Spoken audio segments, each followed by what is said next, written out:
Hi, welcome to HardReset.Info channel, dear viewers. In front of me Honor 90 Lite, and I'm gonna show you how to clean USB charging port on this device using household items. To do it, remember just only one rule: never use metal objects to clean the connector, so as not to damage your USB charging port. I suggest to use an old toothbrush, which you no longer use.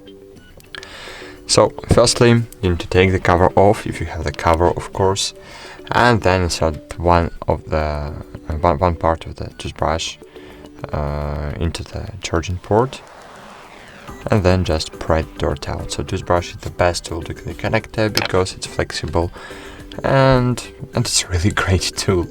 So that's it. Thanks for watching. Like this video, subscribe to our channel, and bye. See you.